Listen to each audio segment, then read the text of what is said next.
GOP chairwoman says Trump raised $12 million in the Hamptons, quote, thanks to the unhinged mob.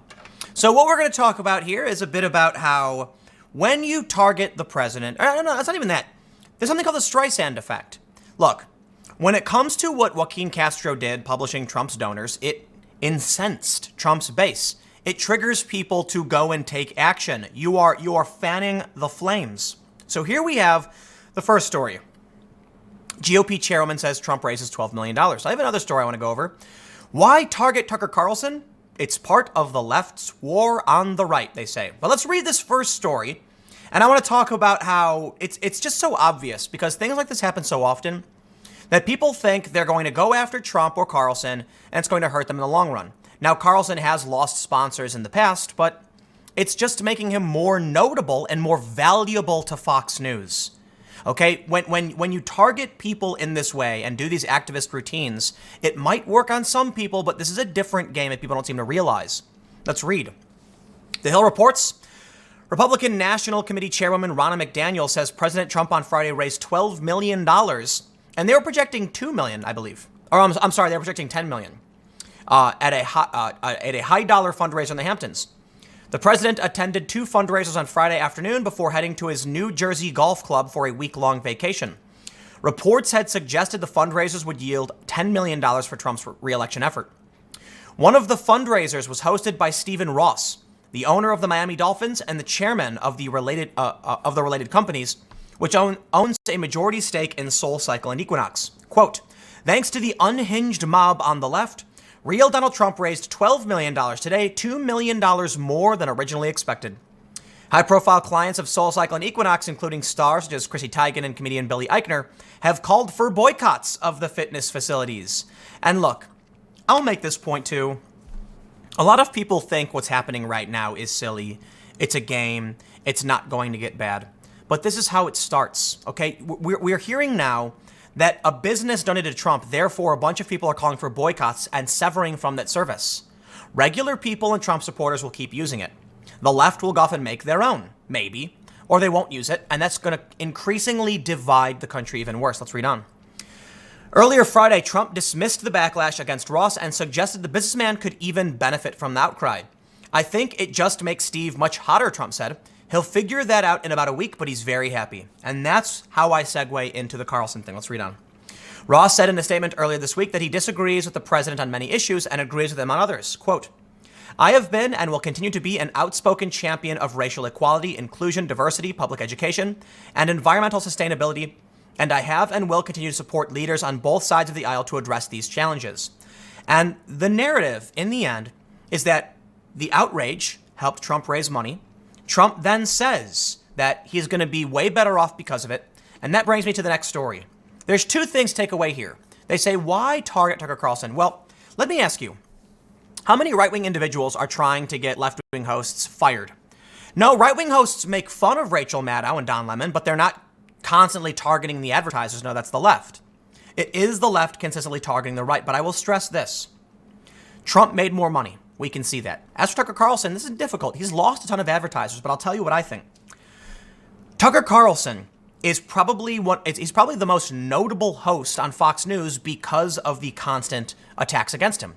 Which means for conservatives who feel like they're being assaulted by the left or their beliefs are, they're going to rally around Tucker, which will overall boost Fox's viewership.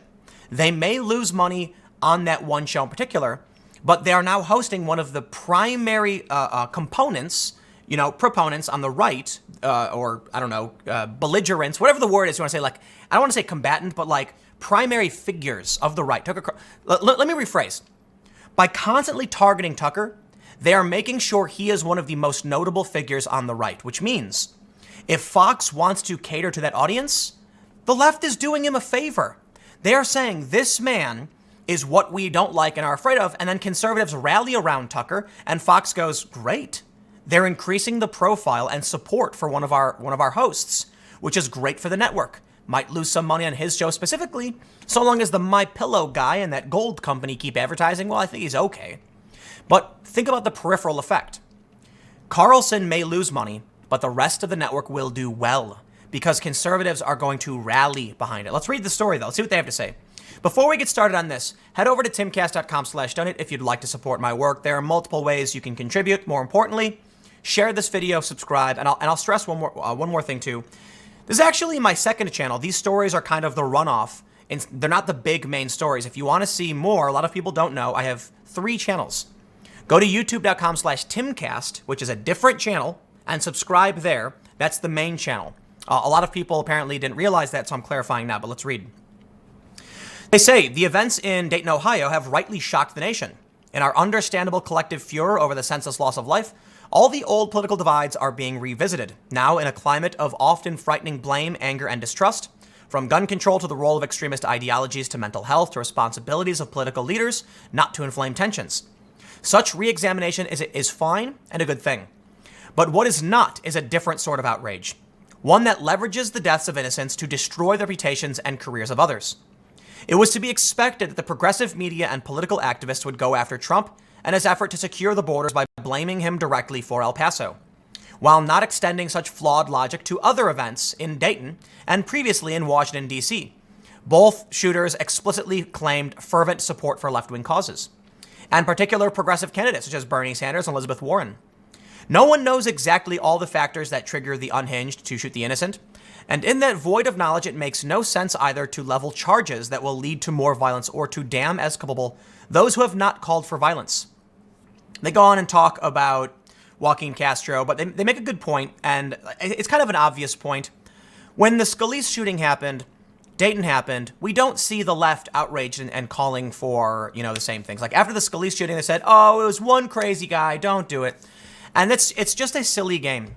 It's a silly game they play where they say you can't blame all, Muslims for the actions of extremists and then say we must blame Trump and all of his supporters for the actions of extremists. You can't do that.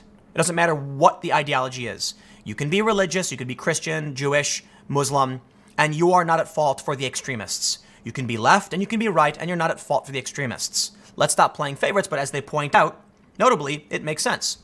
Let's skip over all of the nonsense that doesn't need to be in this story and get to the real issue. Fox News' Tucker Carlson has recently questioned all these narratives, and now he too is a target of the media and the online outrage industry in calls for sponsor boycotts and is firing.